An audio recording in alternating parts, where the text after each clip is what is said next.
मंगरुआ ने अपना चौपाल सजा लिया है।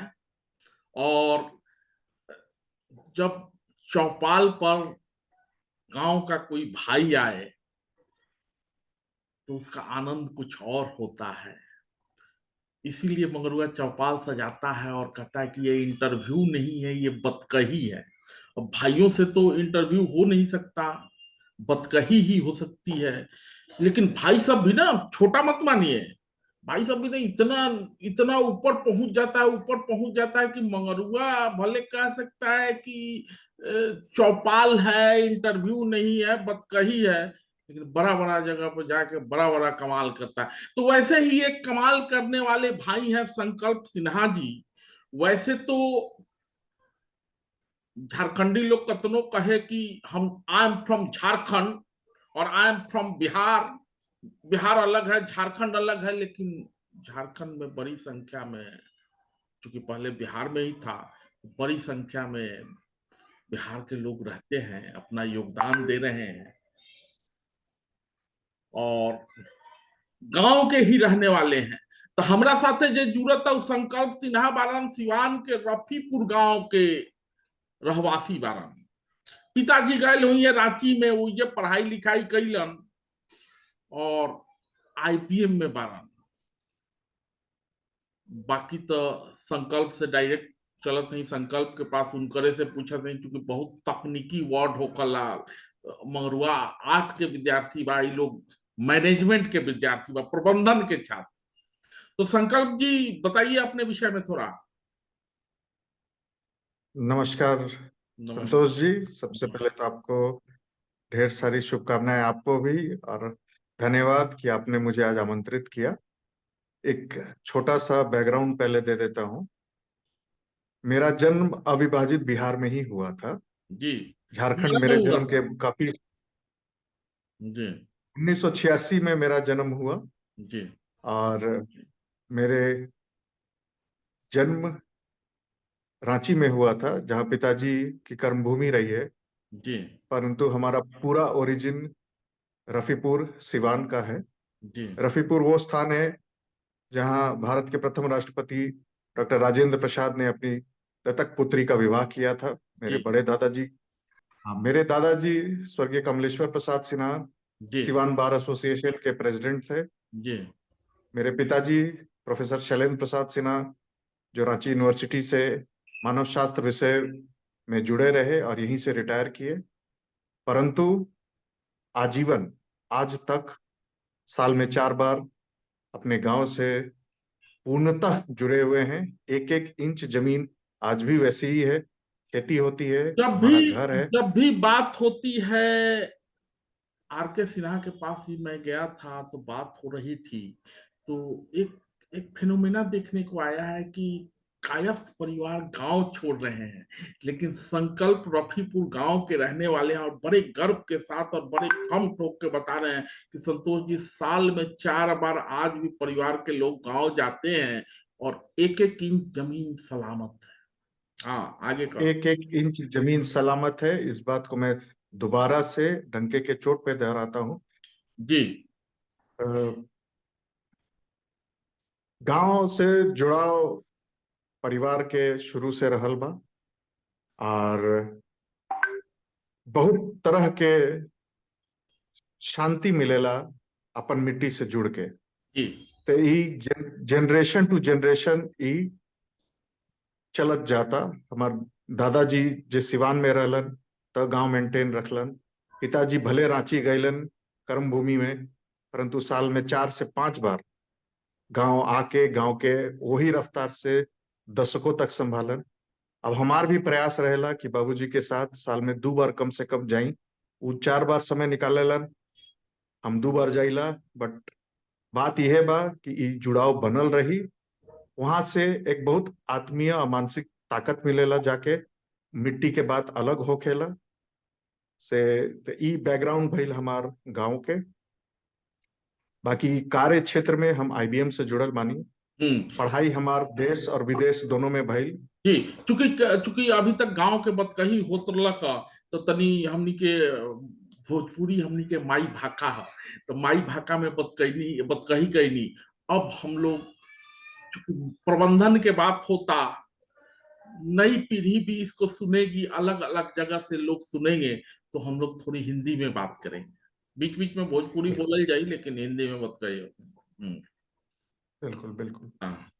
तो संतोष जी, प्रारंभिक सारी पढ़ाई शिक्षा रांची से हुई, सेंट जेवियर स्कूल रांची और डीपीएस रांची से मैंने अपनी शिक्षा ग्रहण की। फिर मैंने मैकेनिकल इंजीनियरिंग महाराष्ट्र से किया और हिताची नाम की ग्लोबल मल्टीनेशनल कंपनी से मैंने अपना रोजगार शुरू किया। मैनेजमेंट के लिए मैंने जॉब से ब्रेक लिया। एसपी जैन मुंबई एक प्रतिष्ठित एमबीए का कॉलेज है, वहां से मैंने एमबीए किया। फिर मेरी पढ़ाई विदेश में शुरू हुई, जहां मिशिगन यूनिवर्सिटी से मैंने Eli Broad School of Management से सप्लाई चेन में एडवांस सर्टिफिकेशन हासिल किया। परंतु मुझे भारत में ही कार्य करना था, इसलिए मैं वापस हिंदुस्तान आया। आईबीएम से मैं जुड़ा रहा और पिछले 8 वर्षों से आईबीएम के साथ हूँ। आईबीएम में मैं ऑटोमोटिव इंडस्ट्री, एरोस्पेस इंडस्ट्री और डिफेंस इंडस्ट्री तीनों मिला करके एक संयुक्त इंडस्ट्री वर्टिकल है, उसमें मैं बिजनेस डेवलपमेंट का काम देखता हूँ। तो इस और पड़ाव पे संकल्प को रोकूंगा, क्योंकि बातें बिजनेस की शुरू हुई है और क्या करते हैं आप लोग समझ चुके हैं, और संकल्प से जो बातचीत हो रही है, परिचय तो पुराना है, लेकिन इस पड़ाव पर संकल्प को मैंने आमंत्रित किया है। इसलिए आमंत्रित किया है कि नई पीढ़ी है, और नई पीढ़ी जब पुरस्कार ग्रहण करती है तो पुरखों को भी गौरवान्वित करती है। जी संकल्प जी। जी, तो क्षेत्र में काम के साथ साथ मैंने थॉट लीडरशिप यानी अपने क्षेत्र से जुड़ी सारी जानकारियों को मैं लिखित रूप से भी विश्व के पटल पे रखता हूँ, चाहे वो जर्नल हो, आर्टिकल हो, वाइट पेपर हो, जिस भी रूप में हो मैं पब्लिश करता। तो आज के तारीख में संतोष जी लगभग 40 से ऊपर अंतर्राष्ट्रीय पब्लिकेशन मैंने किया है। इन सब कार्यों को देखते हुए बिजनेस वर्ल्ड ग्रुप ने मुझे 40 साल के उम्र से कम के जो 40 व्यक्तियों का उन्होंने चयन किया दुनिया भर से, ऑटोमोटिव इंडस्ट्री के लिए, जिनको वो फ्यूचर लीडर ऑफ ऑटोमोटिव कहते हैं कि भविष्य के लीडर यही होंगे इस क्षेत्र के, उसमें मेरा चुनाव हुआ। मेरे सौभाग्य और आप लोगों जैसे बड़े भाइयों का विशेष है। तो 7 तारीख को मुझे दिल्ली आमंत्रित किया गया था जनपद पे इंपीरियल होटल में, जहां माननीय श्री नितिन गडकरी की उपस्थिति में ये पुरस्कार दिया गया। और रफीपुर इसी गांव से संदर्भ में रफीपुर गांव से एक परिवार चलता है, पहुंचता है रांची। उस परिवार का बच्चा साल में 4 बार गांव भी जाता है, क्योंकि प्राथमिक शिक्षा, बुनियादी शिक्षा, चूंकि गांव से जुड़ाव रहा, स्कूलिंग तो रांची में भयल हुई, लेकिन गांव के स्कूल से भी उतना ही जुड़ाव था, तो गांव बार बार लौटता है, पुरखों की मिट्टी को नमन करता है। और 2 ही दिन गुजरे हैं, देश के 40 फ्यूचर बिजनेस लीडर, यही अवार्ड था ना? जी बिल्कुल सही। जी आगे कहिए। सो उसके तुरंत बाद मुझे पुणे बुलाया गया। मैं अवार्ड देश के सेरेमनी पर बात करते हैं, क्या क्या था ये अवार्ड सेरेमनी जो आप जिसकी चर्चा कर रहे हैं, आप नितिन गडकरी की बात कर रहे मैं इसके चयन प्रक्रिया के बारे में 2 लाइन बताता हूँ। हैं? जी। 1,000 से ऊपर लोगों का आइडेंटिफाई किया गया था इस क्षेत्र के, जिसको एक पूरी कमिटी ने बैठ करके उसका निरीक्षण किया। फिर सबका इंटरव्यू हुआ।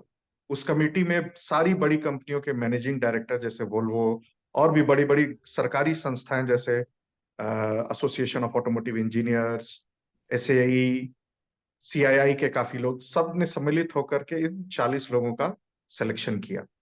फिर इनको दिल्ली बुलाया गया, जहां पे हमें ये पुरस्कार दिया गया।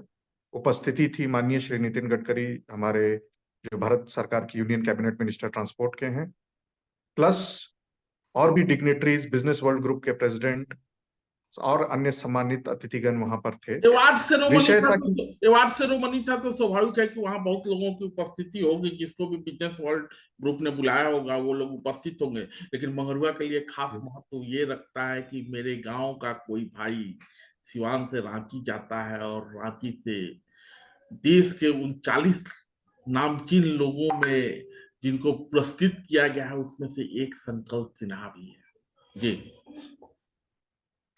और पुरस्कार के अलावा इस समारोह में भी और अन्य अधिकतर मीटिंग्स जो मैं अटेंड करता हूं, हम कैसे भारत को हम ऑटोमोटिव क्षेत्र में विश्व का सबसे बड़ा सेंटर बनाए। भारत में सबसे ज्यादा गाड़ियों की बिक्री हो, हम विश्व के सबसे ज्यादा आबादी वाले देश है, तो हम उस हिसाब से सबसे बड़े मार्केट का पोटेंशियल है। हम सबसे बड़े मैन्युफैक्चरर भी बने, हमें जापान और चाइना से गाड़ियां इंपोर्ट करने की आवश्यकता नहीं। हिंदुस्तान पूरे दुनिया को गाड़ी सप्लाई करे। और अब चूंकि तकनीक क्षेत्र में मार्केट काफी आगे बढ़ा है, तो एक टर्म है कनेक्टेड सर्विसेज, संतोष जी, मैं उस पर ज्यादा डिटेल में नहीं जाऊंगा, परंतु एक कार के साथ बहुत सारी बिजनेसेस भी जुड़ जाती हैं, आप समझ रहे होंगे। वो सब चीज का सेंटर हिंदुस्तान को बनाना है। साफ फ्यूल का इस्तेमाल करना है, आप देख रहे होंगे इलेक्ट्रिक व्हीकल आ रही है, हाइड्रोजन व्हीकल पे काम चल रहा है। कैसे भारत को इस दिशा में बहुत तेज गति के साथ आत्मनिर्भर रूप से, कि रिसर्च एंड डेवलपमेंट से लेकर मैन्युफैक्चरिंग सब हिंदुस्तान अपने दम पे करे और विश्व को एक अलग आयाम की तरफ लेके चले, इसके ऊपर सरकार का, इसके ऊपर सारे बिजनेस कम्युनिटी का, कंपनियों का फोकस है। और इसी पे हम सब काम कर रहे हैं, और इसी के अंतर्गत 40 लोगों तक। संकल्प को बीच बीच में मैं टोकता रहूंगा। संकल्प जी, चूंकि इलेक्ट्रिक व्हीकल की बात हुई है और प्रधानमंत्री ने इलेक्ट्रिक व्हीकल को रिवोल्यूशन की संज्ञा दी है। रिवोल्यूशन है, रिवोल्यूशन हो रहा है। इलेक्ट्रिक व्हीकल केवल आयातित तेल का बचाव ही नहीं है, पर्यावरण से भी जुड़ा हुआ है, प्रदूषण से जुड़ा हुआ है, प्रदूषण से बचाव का मार्ग है। धीरे धीरे मार्केट बढ़ रहा है, सरकार भी फेम 2 वगैरह, फेम 1, फेम 2, अब तो बातें हो रही है फेम 3 की। समय समय पर चौकाएं हम तो रखे। बोला जाए। मंगरुआ आर्ट के विद्यार्थी जरूर बा, लेकिन थोड़ा थोड़ा पढ़त रहा।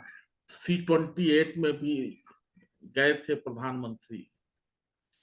जी तो बहुत सारी चीजें हो रही हैं। इलेक्ट्रिक व्हीकल का सेगमेंट बदल रहा है। जो चार्जिंग वगैरह की समस्या थी, वो भी धीरे धीरे सरकार ने इस बजट में भी कहा है कि चार्जिंग स्टेशन की संख्या बढ़ाई जाएगी, रोजगार भी सृजन होगा। और हमारे संकल्प तो बिजनेस डेवलपमेंट में ही जुड़े हुए हैं। अब बिजनेस डेवलपमेंट का सीधा, व्यवसाय बढ़ेगा तो रोजगार बढ़ेगा जी।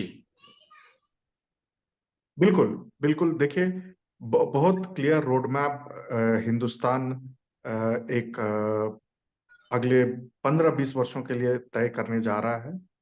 और इसमें हर एक चीज इस पहलू से जुड़ा। और आपने इंफ्रास्ट्रक्चर की बात की कि चार्जिंग स्टेशन, और हर तरह की मुसीबत जो आ सकती है उसको आज किस तरह से हम उसकी तैयारी शुरू कर दे, इस पर बहुत सारे लोग, बहुत सारे इंस्टीट्यूशंस, सरकारी गैर सरकारी शैक्षणिक संस्थाएं इस पे एक साथ एक स्वर में काम कर रहे हैं। हमारा अल्टीमेट एम यही है, कैसे हम इस चीज को पूर्णतः सफल बनाएं। आपने बहुत अच्छा विषय पर्यावरण पे रखा। इस पूरे इकोसिस्टम, जिस जिस तरह से हम ऑटोमोटिव इंडस्ट्री को हिंदुस्तान में अगले 5 से 10 सालों में देख रहे हैं, न सिर्फ पर्यावरण फ्रेंडली ये रहेगा, रोजगार के असंख्य अवसर जनरेट करेगा। कीमत भी हम इनोवेशन के थ्रू गाड़ियों की कीमत इस प्रकार से रखेंगे कि हर तबके के लोग वो अपना सपना पूरा कर सके कि 4 चक्के की गाड़ी हर घर तक पहुंचे। पहले हम रोज मैंने तीन अपना हमनी के मकान की हमनी बात। के गांव में सरकार के दावा लखा कि बच्ची सबके साइकिल देनी है। साइकिल से बच्ची घंटी टुनटुनात पहुंचा तारी सा स्कूल। लेकिन अब वो समय आ रहा है, संकल्प जैसे लोग उस पर लगे हुए हैं कि बच्ची साइकिल लेके तो पहुंचे, लेकिन इलेक्ट्रिक साइकिल। बिल्कुल इलेक्ट्रिक साइकिल लेके, और हमारा किसान भी उस ख्वाब को देख सकता है कि वो भी एक छोटी 4 चक्के की गाड़ी अपने घर रखे, ताकि रात बेरात किसी तरह का जरूरत हुआ, शहरी जाना पड़ा या मेडिकल सेंटर जाना पड़ा, तो किसी को किसी के लिए मोहताज ना रहना पड़े। इस लेवल पे हिंदुस्तान को ले जाना है। आज जैसे मोबाइल हर हाथ पहुंच गया है संतोष, ठीक उसी तरह जरूरत की हर कमोडिटी को इनोवेशन के थ्रू, तकनीक के थ्रू ऐसा बना देना है कि वो एक दूरगामी ख्वाब न रह जाए, बल्कि हकीकत में तब्दील होता जाए। इस तरफ सब लोग बढ़ रहे हैं, और इसी के अंतर्गत बहुत सारे कार्यक्रम होते हैं, रिसर्च हो रहा है, और मुझे पूर्णतः उम्मीद है कि हम इस सपने को जरूर पूरा करेंगे। मतलब आत्मनिर्भर भारत से शुरू हुआ सफर कोरोना काल में इस देश का प्रधानमंत्री ये साहस कर सकता है कि कोरोना से जहां विश्व इकोनॉमी पे असर हो रहा है, वहां हमारा प्रधानमंत्री कहता है कि हम 5 ट्रिलियन इकोनॉमी की ओर बढ़ेंगे और आत्मनिर्भर भारत बनाएंगे। न सिर्फ इलेक्ट्रिक व्हीकल के क्षेत्र में, ऑटोमेटिव इंडस्ट्री में, बल्कि जीवन के हर क्षेत्र में हम आत्मनिर्भर भारत की ओर बढ़ेंगे। और क्वालिटी हमारे प्रोडक्ट्स की ऐसी होगी कि न सिर्फ हम अपने यहाँ उपयोग करेंगे बल्कि विदेशों में निर्यात भी करेंगे। और विजन आता है विकसित भारत एट द रेट 2047। जी देखिए, राजनीति से अगर हट करके भी देखा जाए, राजनीति तो हमें दिशा जरूर दिखाती है, इसमें कतई कोई संदेह नहीं है, परंतु डेमोग्राफी और डिमांड, ये दो भारत की सबसे बड़ी ताकत है। जिन जिन भी लोगों को भारत की आबादी के ऊपर संशय होता है, वो जान जाए कि यही आबादी दो बहुत बड़ी ताकत हमें दे रही है। पहला है डिमांड। हम खुद में इतने बड़े मार्केट बनते जा रहे हैं कि हमें ये चिंता नहीं कि हमारा प्रोडक्ट कहाँ बिकेगा।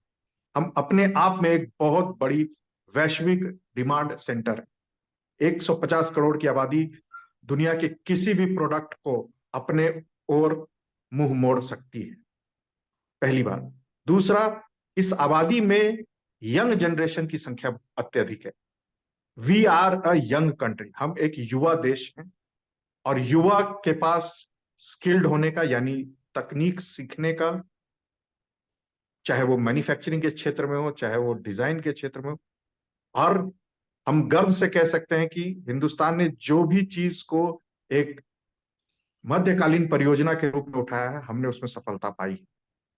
तो आज अगर हमारा देश ये स्वप्न देखता है कि हम ऑटोमोटिव इंडस्ट्री का मैन्युफैक्चरिंग हब, देखिए मोबाइल के क्षेत्र में हम ऑलरेडी काफी बन चुके हैं, इसी तरह अन्य प्रोडक्ट इंक्लूडिंग ऑटोमोबाइल, डिफेंस के प्रोडक्ट्स में भी हम बढ़ रहे हैं, एरोस्पेस में हम बढ़ रहे हैं।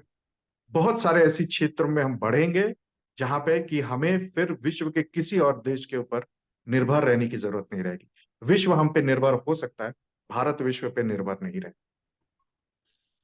संकल्प जी, कुछ सवाल इससे भी जुड़ा हुआ होगा कि ठीक है ऑटोमेटिव इंडस्ट्री बढ़ रही है, व्हीकल इंडस्ट्री बढ़ रही है, इलेक्ट्रिक व्हीकल की भी संख्या बढ़ रही है, लेकिन सब कुछ संकल्प की जगह पे क्यों नहीं जाता? संकल्प जहां रहते हैं वो केवल मार्केट ही क्यों बना रहता है? वहां केवल उपभोक्ता ही क्यों रहते हैं? मैं बात कर रहा हूँ रांची की, मैं बात कर रहा हूँ झारखंड की, मैं बात कर रहा हूँ बिहार की। उस दिशा में भी प्रयास होना चाहिए। बिल्कुल। आप किसी एक पर्टिकुलर जगह को लेकर के आप नहीं बढ़ सकते हैं। विकास आखिरी छोर तक होना चाहिए। और जैसा कि आपका एक बहुत ही सफल प्रयास है संतोष जी, इसीलिए मैंने सबसे पहला फोन आपको अर्ज किया कि आप गांव और मिट्टी की बात करते हैं। भारत तभी पूर्णतः सफल हो पाएगा जब हमारा गांव होगा। अब मैं बार बार हर मंच पे डायरेक्टली इनडायरेक्टली आपकी इस बात को जरूर प्रस्तुत करता हूं, जब तक हमारा गांव पूरी तरह कंधे से कंधे मिला करके शहर के बराबर नहीं आएगा, तब तक एक संपूर्ण विकसित भारत की परिकल्पना नहीं की जा सकती है। टेक्नोलॉजी ने गांव और शहर की दूरी कम कर दी है। अब सिर्फ मानसिकता और रिस्क लेने की एबिलिटी आनी चाहिए। हमारे रिसर्च का काम भी आप देखिएगा, डेवलपमेंट का काम भी आप देखिएगा, मैन्युफैक्चरिंग तो ऑलरेडी हम रूरल एरियाज में बढ़ रहे हैं। मुझे पूर्ण भरोसा है कि हर कोने कोने से भारत में इस क्षेत्र को बढ़ाने के लिए इनपुट्स आएंगे। तो केवल पुणे में ही ऑटो हब नहीं रहेगा, ऑटो इंडस्ट्री का हब नहीं रहेगा, या मैसूर में ही नहीं रहेगा, रांची और बिहार जैसे जगहों पे भी पहुंचे। इस दिशा में भी कुछ प्रयास सरकार कर ही रही होगी और संकल्प जैसे लोग कर रहे होंगे। लेकिन चूंकि संकल्प गांव से चल के रांची पहुंचते हैं, रांची से चल के दुनिया के अलग अलग जर्नल में प्रकाशित होते हैं, दिल्ली में पुरस्कार ग्रहण करते हैं। तोरा पुरस्कार पौला से रफीपुर के निवासी के लोग के का हासिल, खाली फोटो। ना ना, रफीपुर एक के इतिहास बहुत रिच बा। हम तो बहुत छोटा आदमी बानी, बहुत लोग आगे बढ़, बट एक चीज जरूर बा कि हमारा अनुरोध सबसे रहेला कि खाली रफीपुर के नहीं के, और गांव, हर गांव के लोग जे भी बाहर जाके सफल होला, ओकरा गांव के जड़ छोड़े के ना चाही। एक खातिर ना कि गांव रउआ पे निर्भर बा, गांव तो चलते रही, परंतु रउआ के ग्राउंडेड रखे खातिर, रउआ खुद के अपना खातिर गांव से जुड़ल रहे पर खुद बहुत के जमीन से ताकत जोड़े मिलेला, रखे खातिर गांव जौड़ी बा। बहुत ताकत। देखिए एगो इंग्लिश में कहावत बा Santosh ji, always remain grounded if you want to fly. जितना जमीन से जुड़ल रह उतने ऊंचा देखब, ऊंचाई पे रहब तो खाली नीचे दिखाई देला। बहुत छोटा बात बा लेकिन बहुत गहरा बात बा। जमीन से जुड़ल रहला पे हमेशा ख्वाब, चाहे योर एफर्ट्स, सब आसमान के तरफ रही। और गांव से जुड़ल रहला पे आदमी हकीकत से जुड़ल रहेला, ये संकल्प सबसे जी, बड़ा बात। संकल्प जी, गांव से जुड़ल रहला पर आदमी हकीकत से जुड़ल रहला, लेकिन गांव के हकीकत से भी रहुआ वाकिफ बानी। गांव में बिल्कुल जे तरह के माहौल बा, जे तरह के युवाओं में शिक्षा के अभाव बा, रहुआ बड़ कंपनी में बानी, कुछ न कुछ करतानी, पोजीशन पर बानी, तो गांव के भी मैंने पे बैक टू विलेज भी होए के चाहिए, गांव के भी कुछ वापस मिले, स्व के प्रयास से, लोग के प्रयास से, रफीपुर के लोग के भी कुछ मिले, वो दिशा में अगर कुछ बढ़ल जाए तो, या बढ़त होती तो। बिल्कुल। देखिए हम रवा के एक खातिर ना बतावतानी कि अ, हम अपन नाम या चाहे अपन परिवार के नाम लेवे के चाहतानी।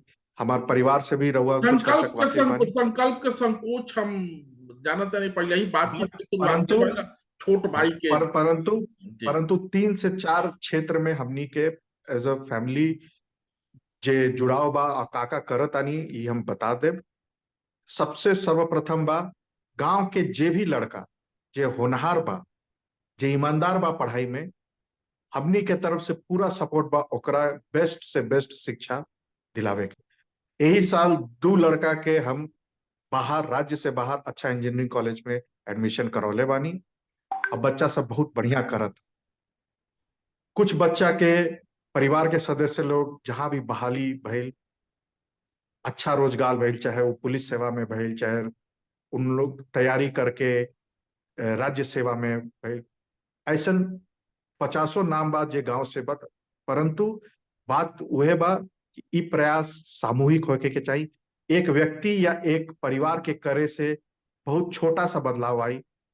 अगर हर सफल व्यक्ति जो बाहर जाके, गांव से निकल के बाहर जाके सफल होता, अगर वो एक व्यक्ति को भी अपने गांव से उठा करके उसकी जिंदगी बना देता है, तो भारत में बहुत बड़ा बदलाव आएगा। इसीलिए मैं बार बार आपकी ही बात को संतोष जी रिपीट करता हूं कि गांव से जुड़ा रहे। अगर जुड़ा रहेगा तो वो जरूर कुछ ना कुछ गांव के लिए करेगा, और गांव के लिए करेगा तो गांव के साथ साथ देश भी आगे बढ़ेगा। तो जुड़ा रहेगा गांव से तो जरूर गांव को जोड़ेगा, और जब गांव को जोड़ेगा तो गांव बदलेगा। संकल्प को पुरस्कार हासिल हुआ है, संकल्प लिखते पढ़ते रहते हैं, मेरे दिल के करीब है, सिवान के रफीपुर के रहवासी है, रांची में रहते हैं, गांव जाते रहते हैं, गांव के युवाओं को बाहर भेजकर कुछ न कुछ उनके जीवन को बेहतर बनाने का प्रयास ये और इनके परिवार और भी इनके जैसे जो साधन संपन्न लोग ग्रामीण होंगे वो करते रहते होंगे। लेकिन सामूहिक प्रयास की आवश्यकता है, कुछ सामूहिक सेंटर वगैरह बनावा वोकेशनल वोकेशनल के गांव में, कि उइये लड़का से कुछ सीखा सा उकनी के उइये रोजगार मिले। उनमें महिलाओं से जुड़ा भी सेंटर होके, नरेंद्रपुर एगो प्रयोग बा संजीव जी जी के गांव, वैसन कुछ सोचब व्यापक फलक पर तो थोड़ा अच्छा रही। बिल्कुल बिल्कुल। अब प्रयास बा कि एक बात जो रहुआ कहनी कि ऐसन व्यवस्था हो कि लोग के बाहर जाए के बजाय वह जगह रोजगार के, बढ़िया रोजगार के अवसर मिले। ई ए पे प्रयास सबे के करे के बा।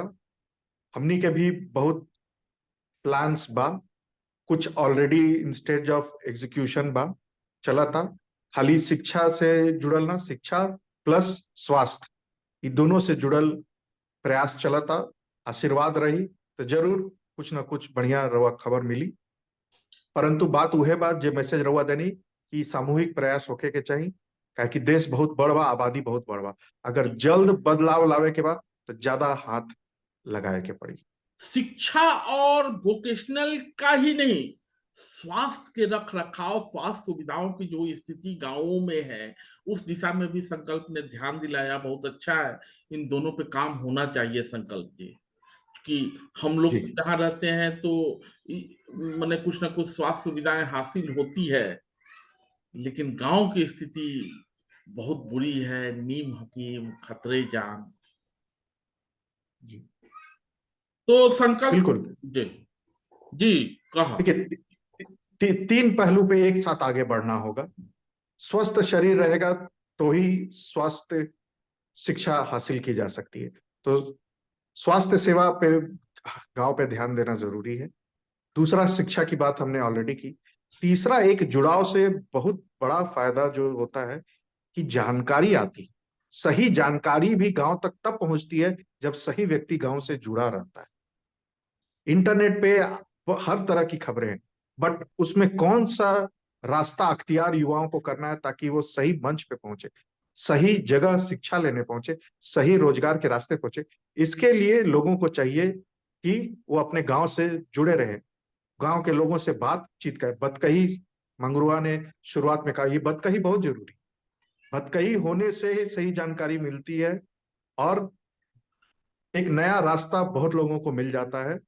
तो छोटा छोटा प्रयास भी बहुत लोगों की जिंदगी बदल सकता है। इसलिए स्वास्थ्य, शिक्षा और जुड़ाव, ये तीनों का समन्वय स्थापित करके हम अपने गांव को और देश को बहुत आगे ले जा सकते तो जैसा कि आपको ज्ञात है कि मंगरुआ ने गांधी के 150वीं जयंती वर्ष में 150 गांव की कहानी कही है। वो कारवां आगे बढ़कर 225 गांव तक पहुंचा। संकल्प से भी बार बार आग्रह रहा है कि वो अपने गांव की कहानी लिखें, लेकिन चूंकि प्रबंधन के विद्यार्थी हैं, जहां तहां तो लिखते हैं। अंग्रेजी भाषा है, हिंदी में बोलते हैं, भोजपुरी में भी बतियाते हैं, लेकिन सहज नहीं महसूस करते होंगे। इसलिए मगरुआ ने आग्रह किया था कि कोई बात नहीं, गांव के इतिहास लिखे के बाद तू अपना पिताजी के साथ बैठा, कुछ रिकॉर्ड करो, भेज दो, हम कर दें। लेकिन संजोग से पिताजी की भी थोड़ी तबीयत खराब हो गई थी। संकल्प जी दुनिया के अलग अलग प्रकाशनों में प्रकाशित तो होना है, लेकिन गांव के इतिहास को भी संकलित करना है। जब तक हम लोग गांव के हैं। इतिहास बिल्कुल को संकलित बिल्कुल नहीं संतोष जी। करेंगे, पुरखों की यादों को संयोजित नहीं करेंगे, नई पीढ़ी प्रेरणा ग्रहण नहीं कर पाएगी। हम वैश्विक तो हो रहे हैं, लेकिन हमें ग्रामीण भी रहना है। बिल्कुल तो जल्द से जल्द। संतोष जी, हाँ। मैं, जो मेरा जो एक्सटेंडेड फैमिली है, हम्म। मेरे जी के भाई, उनके भाई, जो भी रफीपुर परिवार कहते हैं, अभी देश के किसी कोने में जरूर मिलते हैं। एक प्रयास है और इसका श्रेय मैं दूंगा, आपने मन में डाला कि आप लोग लिखिए, तो मैं एक्सटेंडेड फैमिली के भी सहयोग से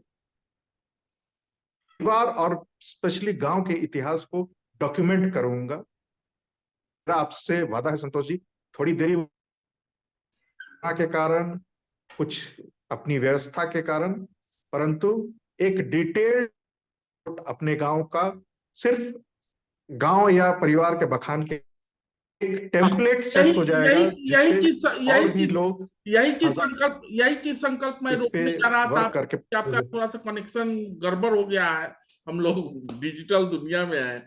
लेकिन यही चीज मैं आपको कहने जा रहा था कि गांव की कहानी जो होती है, किसी परिवार की कहानी नहीं होती, वो पूरे गांव की कहानी होती है। और संकल्प ने खुद उन बातों को जी रेखांकित किया कि मैं बिल्कुल प्रयास करूंगा कि डिटेल थोड़ा सा कुछ तैयार करके अब तब भेजा जाए। पूरा सहयोग रहेगा संकल्प जी आपके इस काम में। आप शुरू कीजिए। जहां जहां एक इतिहास के विद्यार्थी होने के नाते मंगरुआ की जरूरत आपको होगी, मंगरुआ हाजिर रहेगा। जी बिल्कुल बिल्कुल संतोष जी।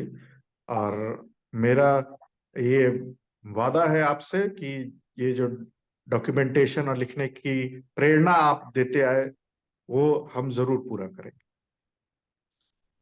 तो ये थे संकल्प सिन्हा। और मंगरुआ कोई इंटरव्यू नहीं करता है, भाइयों के साथ चौपाल सजाता है, क्योंकि दूर बैठे हुए हैं हम लोग। और ये तकनीक की दुनिया है, तो तकनीक की दुनिया में दूर बैठे भी लोग पास होते हैं, गांव पास होता है, भाई पास होते हैं। और भाई जब कोई सफलता प्राप्त करता है तो मंगरुआ का हर्षित होना स्वाभाविक है। और उसी हर्ष की ये अभिव्यक्ति, ये बात कही थी। धन्यवाद संकल्प जी। बहुत बहुत धन्यवाद संतोष जी।